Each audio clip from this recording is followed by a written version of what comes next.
Olá pessoal, vamos aqui falar de Química Inorgânica 1, essa primeira videoaula da disciplina, né?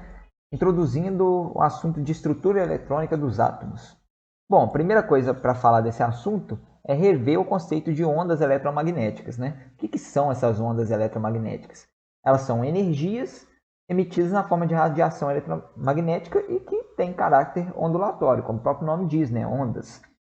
Então aqui eles vão ter todas essas características de onda. Então você tem a amplitude, que é essa altura aqui da onda. Você vai ter a frequência, que é o tanto de vezes que ela se repete por segundo.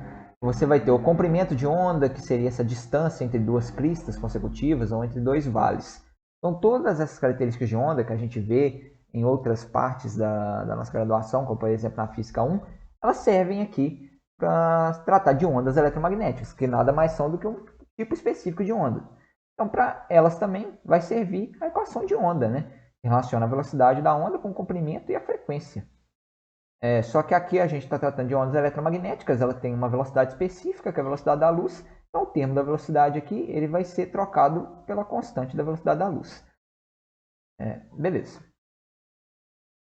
Falando sobre esse espectro eletromagnético, trouxe aqui uma imagem, né, para trazer a dimensão desse espectro, para tirar muito essa imagem de que pensa só no espectro visível, né?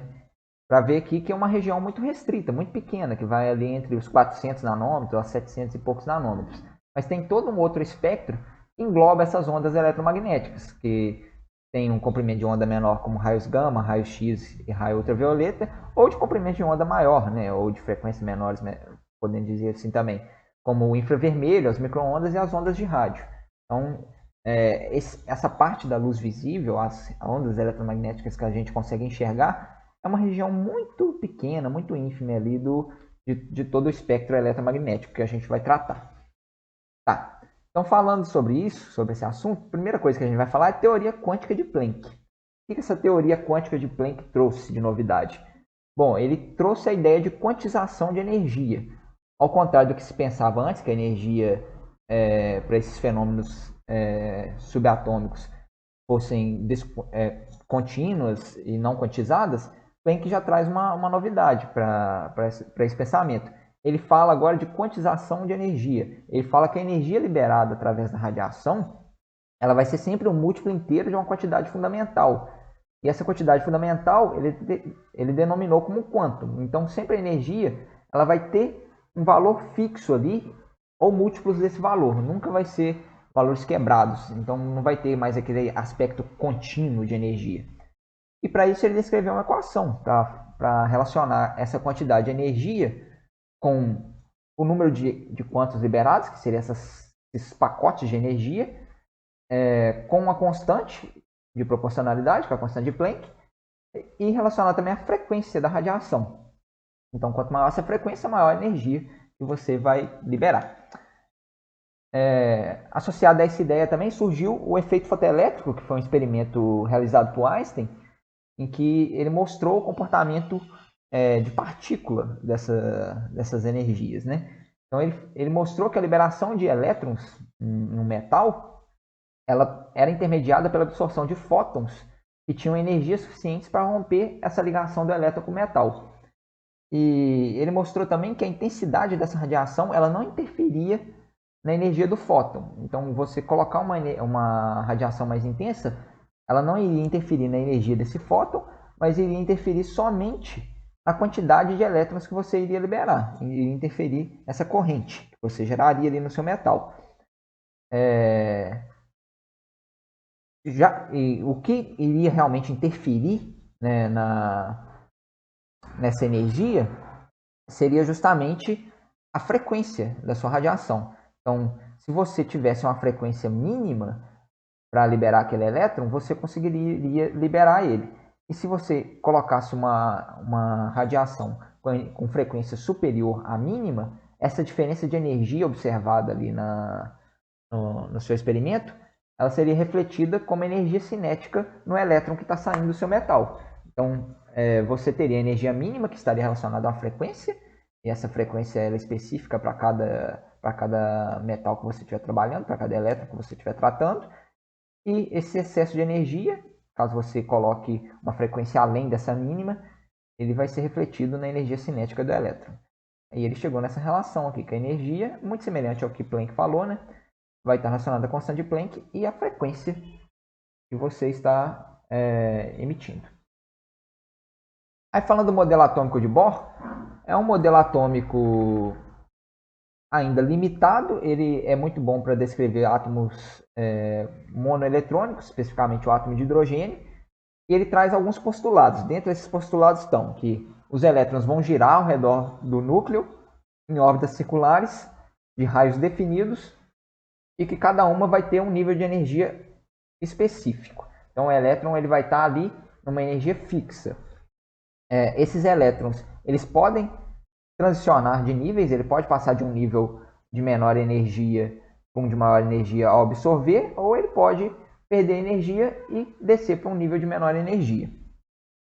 E ele também fala sobre esse fenômeno de um elétron passar de um nível de menor energia para um de maior energia para um de menor energia. E ele fala que, associado a essa transição do maior para o menor energia, envolve a liberação dessa energia na forma de luz. E para cada transição dessa, vai emitir uma luz numa frequência específica. E relacionada a essa energia liberada, vai ter essa equação aqui, que relaciona a energia com o nível de energia que esse elétron está. Então, quanto mais longe do núcleo esse elétron estiver, né, quanto maior o seu nível de energia, maior vai ser a energia desse nível atômico. Basicamente isso. Quanto mais longe, maior a energia do nível atômico. É o que mostra essa equação aqui. Aí aqui traz justamente esses níveis de energia, né? Só que através de um diagrama. Então você pode ver que aqui o nível mais próximo do núcleo é o que tem a menor energia, ele é representado aqui pelo número 1. E assim, com o aumento dos níveis, né, mais distantes vai ficando do núcleo, vai aumentando a energia desses níveis. E aqui mostra algumas transições do elétron passando do nível 2 para o nível 1, do 3 para o 1 e assim vai. Para cada série de transições, algumas trazem nomes específicos, que pode ser que vocês se deparem com isso ao longo da graduação.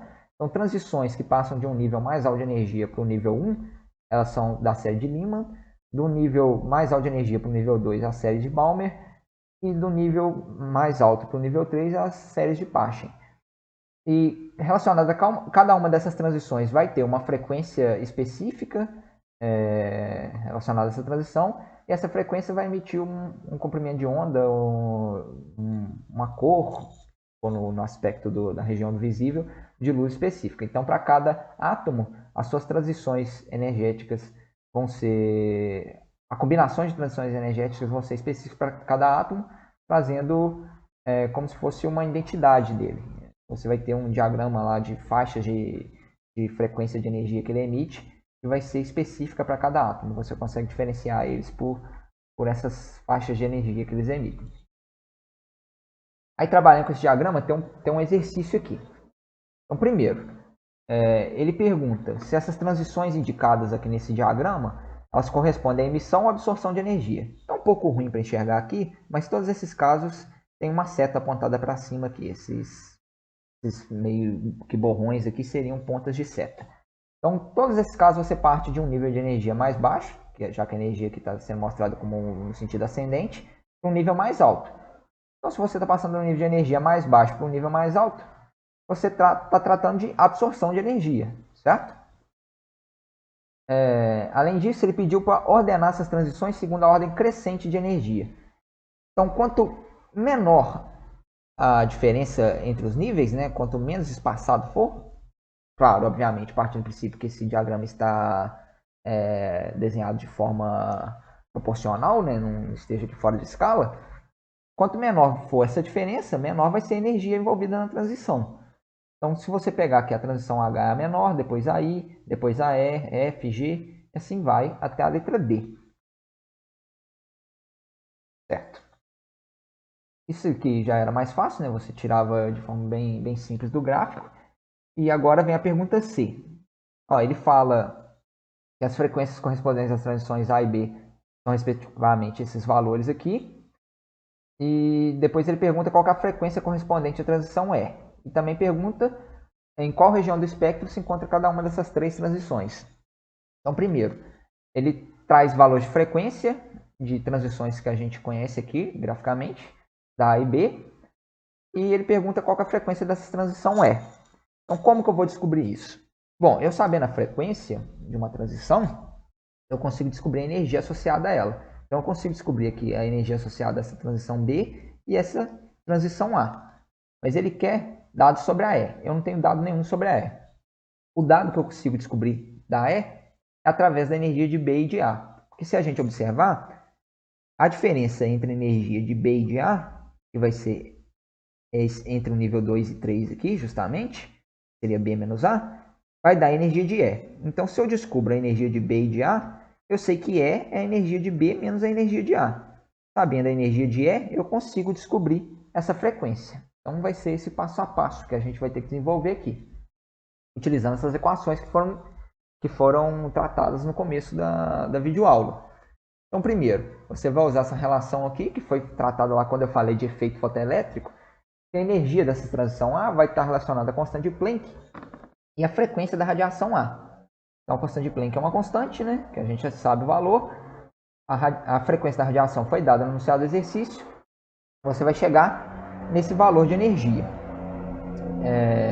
Além disso, ele perguntou em qual faixa do espectro eletromagnético essa radiação estaria, né? A partir da frequência, muitas vezes você já vai ter o diagrama mostrando isso, mas o diagrama que eu trouxe aqui para essa videoaula, ele está em função do comprimento de onda. Então, vamos ter que fazer uma pequena conversão aqui para poder analisar naquele diagrama. Então, é só usar a equação de onda normal, em que o comprimento de onda ele vai ser a velocidade da luz dividido pela frequência da radiação. Você vai chegar nesse comprimento de onda aqui de 122 nanômetros. Se formos olhar lá no espectro eletromagnético, vamos ver que está aqui antes da luz visível, vai estar nessa região do UV aqui, na dimensão dos 10 a menos 7, né? Que ele vai de 10 a menos 8 até aqui os 400 nanômetros, mais ou menos. Mesma coisa vamos fazer para a transição B. Energia vai ser a constante de Planck vezes a frequência. Vamos usar aqui a frequência de B. Vamos chegar nesse valor de energia. Para descobrir o comprimento de onda, mesma coisa, né? O comprimento de onda vai ser a velocidade dividido pela frequência. Vamos chegar nos 102 nanômetros. Vai estar na mesma região aqui do ultravioleta. Vai estar aqui abaixo dos 400. Aí tá, achamos a energia de A e a energia de B. Aí, como eu tinha dito, a energia de E vai ser a de B menos a de A. Vamos subtrair esses dois valores. Vamos chegar nesse valor de energia para a transição E, entre o nível 2 e 3 lá daquele diagrama. Sabendo a energia, agora a gente só vai rearranjar essa equação para deixar em função da frequência. Então, a frequência vai ser a energia dividida pela constante de Planck.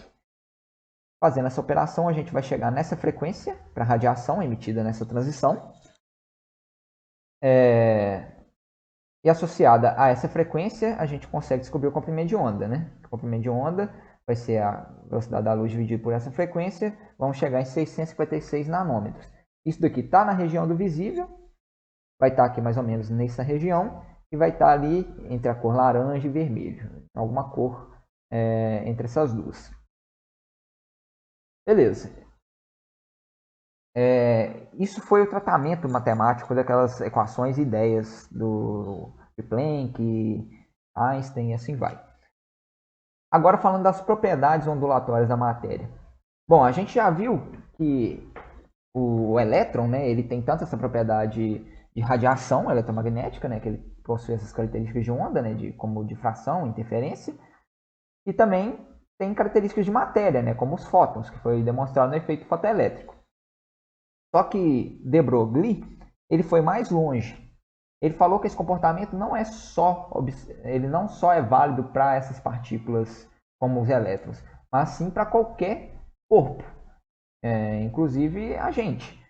Só que a relação para você observar esse comportamento de onda nesses corpos maiores, nesses corpos macroscópicos, relacionados a eles tem um comprimento de onda muito insignificante, que você acaba não observando assim a olho nu, né? Vamos assim dizer. E essa relação entre o comprimento de onda e o tamanho do corpo é justamente descrito por essa equação que proposta por de Broglie. O comprimento de onda ele é inversamente proporcional à massa e à velocidade do corpo. Então, corpos macroscópicos que têm uma massa muito grande, eles consequentemente vão ter um comprimento de onda muito pequeno. refletindo num comportamento ondulatório muito insignificante perto do comportamento de matéria dele. Complementando essas ideias, surgiu também o princípio da incerteza de Heisenberg, que aí ele foi um pouco mais longe.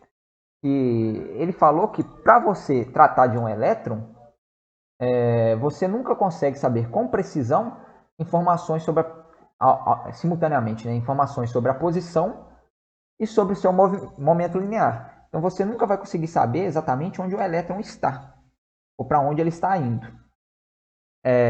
O que ele propôs é que essa localização do elétron, ela seja, ao invés de ser tratada de forma precisa, ela seja tratada como uma probabilidade, como uma região que você possa encontrar esse elétron. Então, por mais que você não consiga determinar onde ele está exatamente, para onde ele está indo, você consegue determinar regiões em que é possível você encontrar ele, onde é plausível você supor que o elétron esteja.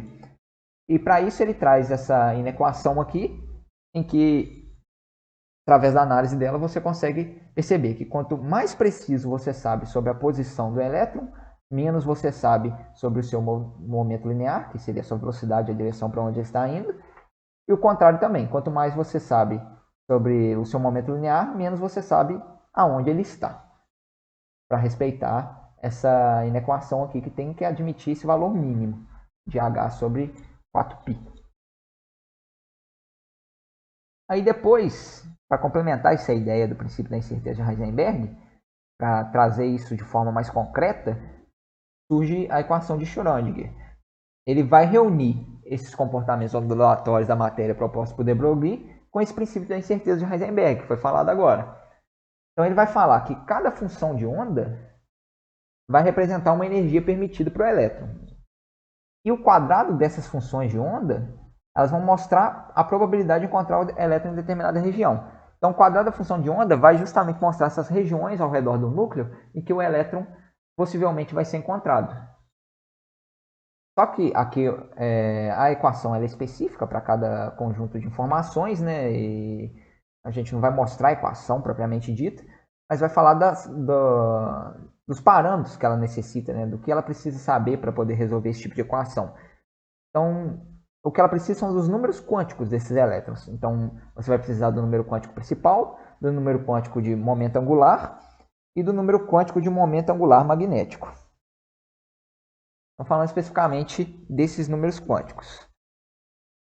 O número quântico principal, ele vai tratar de um conjunto de funções de onda que vão representar o mesmo nível de energia para o elétron. E esse número quântico ele vai determinar o tamanho do orbital. Então, quanto menor o número quântico, menor o seu orbital. Depois vai vir o número quântico de momento angular. Ele vai representar um conjunto específico dentro desse conjunto do número quântico principal, que tem o mesmo momento angular, que o elétron vai ter a mesma velocidade. E além disso, ele vai determinar o formato desse orbital. Então o número quântico principal ele determina o tamanho e o número quântico do momento angular ele vai determinar o formato. Então se ele tem formato de esfera, se ele tem o formato de lóbulos, de Altair e assim vai. E uma combinação de N e de L vai definir um subnível de energia. Então você vai ter os subníveis 1S, 2P, 3D, 2S e assim vai. Isso aí vai ser definido somente com esses dois orbitais. A quantidade de orbitais de momento angular, a quantidade de números quânticos para um mesmo número quântico principal, a quantidade de números quânticos de momento angular para um mesmo número quântico principal, ele vai ser definido por isso daqui. Então o L ele vai variar de 0 até n-1. Então na primeira camada você vai ter somente o momento angular igual a 0, que representa os orbitais S. Na segunda camada você vai ter o P e o S, na terceira o D e assim vai. Por último, você tem o momento angular magnético, que aí ele vai representar, dentro desses conjuntos aqui já definidos, um outro subconjunto em que os elétrons vão ter o mesmo sentido de movimentação. E ele vai ser responsável por determinar a orientação de um orbital. Então, além de você determinar o tamanho e a forma, agora você fala da orientação desse orbital no espaço. Então, aqui, que nem você tinha os orbitais P, você pode ter três tipos de orbitais P. Você pode ter orbitais P orientados no sentido do eixo X, orientados no sentido do eixo Y e orientados no sentido do eixo Z. E a quantidade de números quânticos de momento angular que você vai ter para um mesmo momento angular magnético para um mesmo momento angular seria 2L mais 1. Então, se você tem aqui momento angular igual a 1, você vai ter três opções, né? Vai ser 2 vezes 1 mais 1. Então, no caso do P, que representa o L igual a 1, você vai ter três tipos de orbitais P.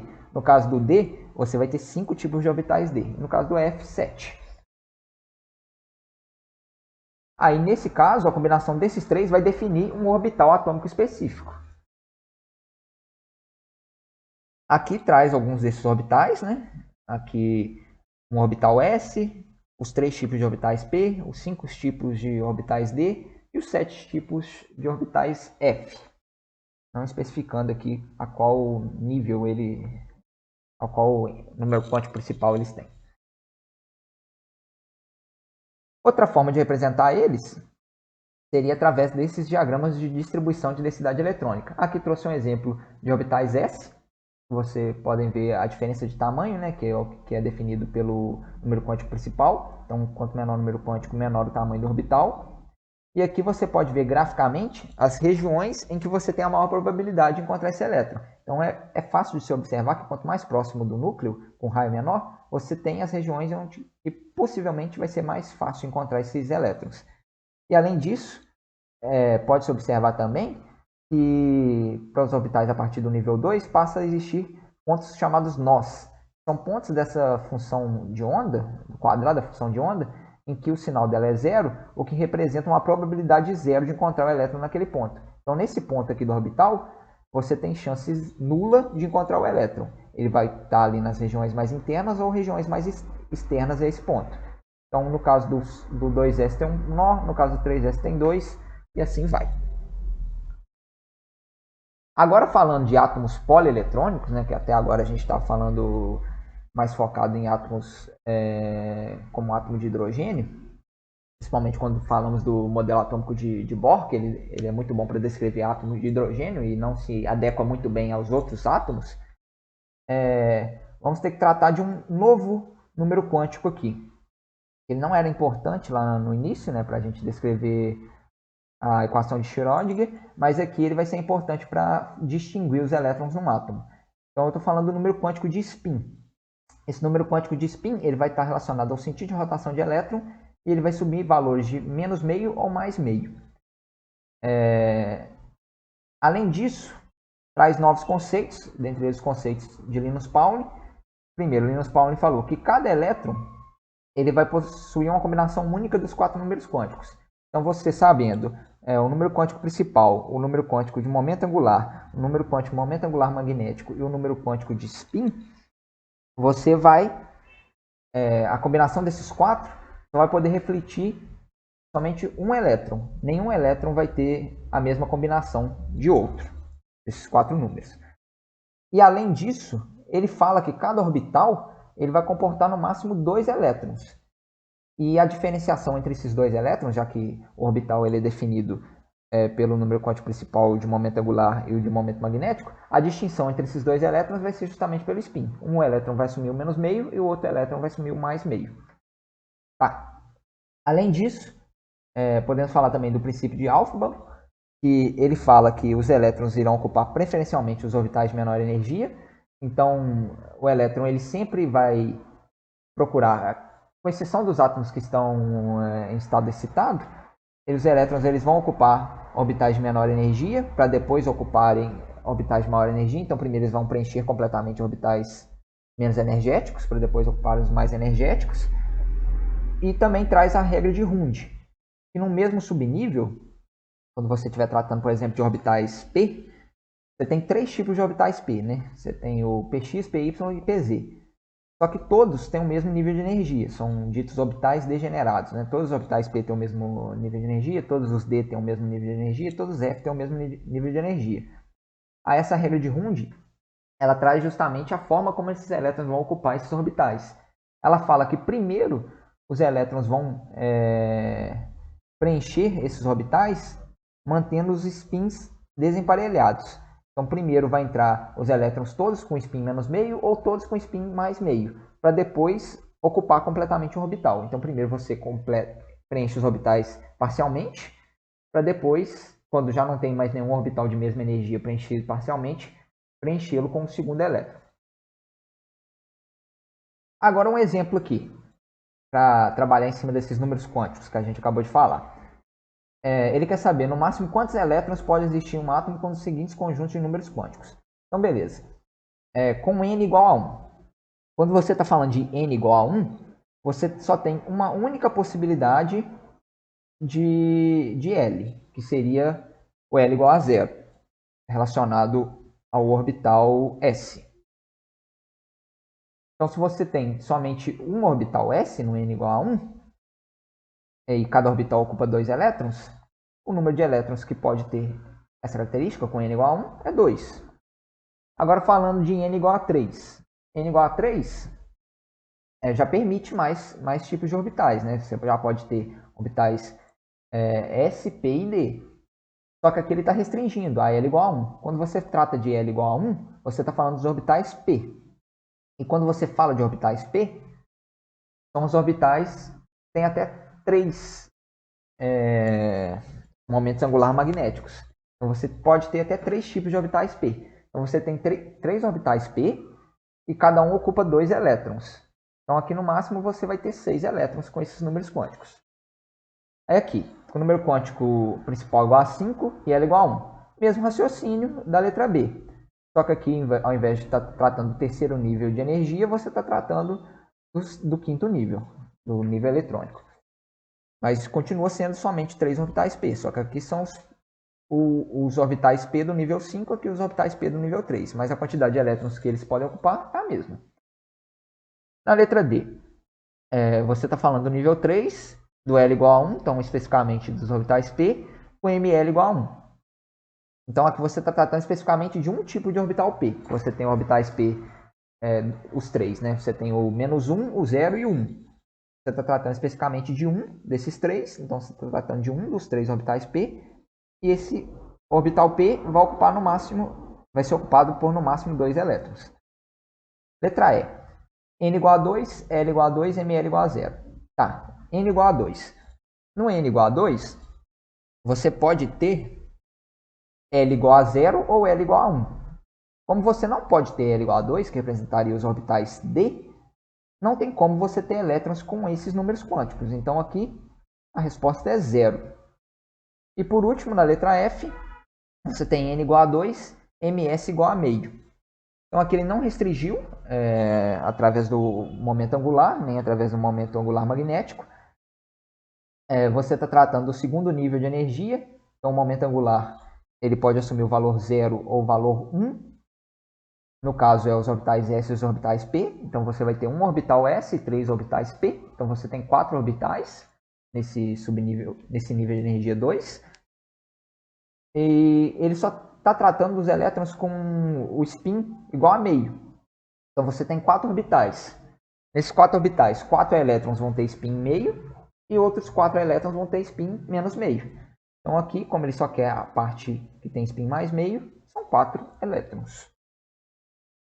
Aqui, para trazer de forma mais didática e mais fácil para trabalhar, ele mostra aquilo que foi falado anteriormente, que os elétrons eles vão preencher os orbitais de acordo com o nível de energia, começando por os de menor energia e indo para os de maior energia.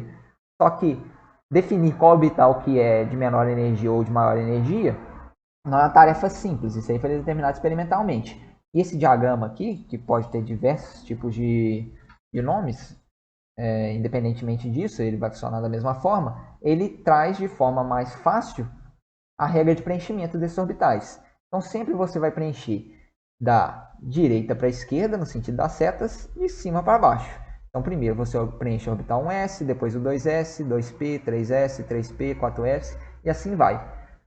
Só que para isso tem algumas exceções que são inerentes ao modelo, e elas estão aqui algumas delas, né? E essas exceções ocorrem principalmente lá nas regiões de transição da tabela. Então aqui você vai ter o cobre, o cromo, a prata, o ouro, o molibdênio, o nióbio, o rutênio, o ródio, paládio, platina e assim vai. Aqui é um exercício para mostrar como usar esse diagrama. Ele quer que entre essas configurações eletrônicas que estão mostradas aqui, indicar quais correspondem a estados excitados. Então, o estado excitado seria aquela que um elétron, ao invés de ele estar num subnível de menor energia, ele está num nível de maior energia. Né? Se a gente observar isso, vai estar no estado excitado. Então, começando aqui da letra A, seguindo aqui o diagrama. Né? Ó, 1s2, então aqui ele está falando, né, que você está tratando do orbital 1s com 2 elétrons, então está tudo certinho. 2s2, preencheu completamente. 2p6, beleza, porque aqui tem 3 orbitais p, né, então são 6 elétrons. 3p1, ele pulou o 3s e foi direto para o 3p, que é de menor energia, que é de maior energia, melhor dizendo. Então aqui, como ele está, esse elétron, ao invés de estar no 3s, ele está no 3p, ele está no estado excitado. Então, esse exemplo da letra A é um estado excitado. E sempre você tem que tomar cuidado também para ver se não se trata de uma exceção, né? Aqui no caso a gente está tratando do elemento de número atômico 11. O número atômico 11, se vocês forem ver, se trata do sódio. O sódio ele é um elemento representativo, então dificilmente ele vai ser uma exceção. Então você sempre tem que tomar cuidado quando você estiver tratando de elementos de transição. Já que na letra B, ele traz uma forma um pouco diferente de mostrar essa configuração eletrônica através do subnível de energia aqui. Ele traz aqui o argônio. Essa forma de representar aqui é só para você tratar do que realmente importa, que é os últimos subníveis. Você já traz uma distribuição eletrônica já conhecida de um gás nobre como referência e só continua essa distribuição eletrônica. E como que eu sei isso daqui? Isso aqui você consegue ver de forma bem fácil, através da tabela ou aqui mesmo no diagrama. Você vai ter aqui esse 1s2, vai representar o hélio. Então tudo que tiver antes dele aqui até ele completo é o hélio. Depois aqui o neônio, argônio, criptônio, xenônio, e assim vai. Aqui já passando para os orbitais p. Então se você está falando do argônio, o argônio ele está lá no terceiro período, você vai partir aqui, ó. Depois desse 3p já completamente preenchido, que até aqui vem o argônio, você só continua a distribuição eletrônica. Então aqui, se tinha um argônio, no caso o argônio ele tem 18 elétrons já distribuídos, que seria isso daqui.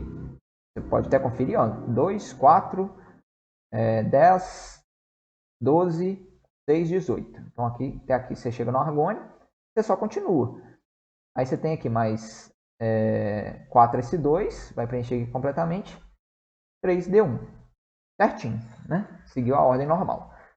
Letra C, mesma coisa, vai partir do argônio, 4s1, 3d5. Aqui ele não preencheu completamente o 4s. Ele só colocou um elétron e ao invés de emparelhar esse elétron, ele já partiu para um orbital de maior energia. Só que se você perceber, aqui você está tratando do elemento de número atômico 23.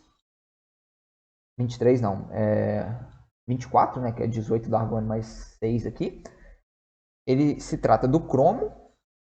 E se olhar cá no diagrama, é justamente uma dessas exceções que eu tinha tratado. Ou você pode consultar também na tabela periódica, que você vai conseguir enxergar isso. Então ele não se trata de um estado excitado, ele se trata de uma exceção à regra. Então aqui não é um estado excitado, isso realmente representa um elemento no seu estado mais estável, que seria o cromo no caso. Aí dando prosseguimento, letra D. Você tem o criptônio. O criptônio está lá na quarta família, então você vai vir aqui até aqui.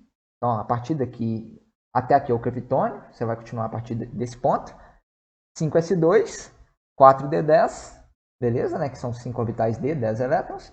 5p2, certinho. Depois, criptônio de novo. 5s2, 4d4, 5p1. ficou faltando preencher aqui os elétrons do D, né? O D, ele comporta até 10 elétrons, ele só preencheu com 4, já foi para o P. Nesse caso aqui, não se trata de uma exceção. E como não se trata de uma exceção, você pode até consultar depois, ele está no estado excitado. O elétron, ao invés de estar no orbital D, ele está no P. Então aqui trata de um caso de elétron excitado. Já a letra F, você parte aqui do criptônio de novo, 5s1, 5p1. Então aqui ele não preencheu completamente o orbital 5s, pulou o 4d e foi direto para o 5p. Então aqui ele está no estado excitado, né? Inclusive de alta excitação eletrônica, que fez ele pular até o orbitais D e ir direto para o orbital P.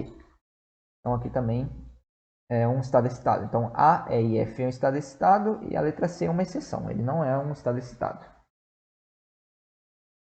Agora, uma outra abordagem, que é aí já para mostrar o desemparelhamento e emparelhamento de elétrons dentro dos orbitais, mostrando lá a influência daquele número atômico de spin, daquele número quântico de spin. Ele pede para você utilizar os diagramas de quadrículas. Não tratei deles aqui anteriormente, mas já vou mostrar eles diretamente no exemplo, para esses elementos. Então, nitrogênio. O que vai ser esse diagrama de quadrícula? Você vai trazer a distribuição eletrônica, que nem a gente fez aqui no exercício anterior, só que ao invés de simplesmente escrever 2s2, eu vou mostrar esse 2s2 através dos elétrons aqui dentro do meu orbital 2s. Então aqui eu tenho 2s com 2 elétrons, um com spin mais meio, outro com spin menos meio. Eu represento essa diferença de spin com a inversão das setas. Então a mesma coisa, eu tenho o nitrogênio, que tem número atômico 7, ele está no segundo período, então eu vou partir do hélio, vai sobrar 5 átomos para eu distribuir, 5 elétrons, melhor dizendo, para eu distribuir. Então primeiro eles vão preencher completamente o nível 2s, deixando os elétrons aqui desemparelhados, e depois vai preencher os 3 que estão faltando nos orbitais P. Primeiro emparelhados, e caso sobrasse elétrons, começaria a desemparelhar. Oxigênio é a mesma coisa, ele é muito semelhante ao nitrogênio, só que ele tem um elétron a mais, então tudo aqui vai ser muito semelhante. A diferença é que eu vou ter que adicionar um elétron a mais, então esse quarto elétron aqui do orbital P, ele vai entrar emparelhado aqui nesse primeiro quadradinho, que representa um dos orbitais P. O silício, ele vai ter número atômico 14. Então aqui ele já parte, como o silício está no terceiro período, ele já vai partir do neônio. Vai faltar 4 elétrons para eu distribuir. Então vai ter o 3s completamente preenchido. Depois os 2 elétrons que sobraram vão estar aqui emparelhados no 3p, sobrando um orbital P vazio. O potássio, ele tem número atômico 19, ele está lá inaugurando o quarto período da tabela. Então você vai ter ali, além da distribuição eletrônica do argônio, você vai ter só um elétron sobrando para distribuir, né? Ele vai estar no orbital 4s, e como é um único, ele vai estar ali sozinho. O cromo, que era aquela exceção, né, que a gente viu, que seria a distribuição eletrônica, só voltando aqui, a letra C, é o argônio 4s 3d5.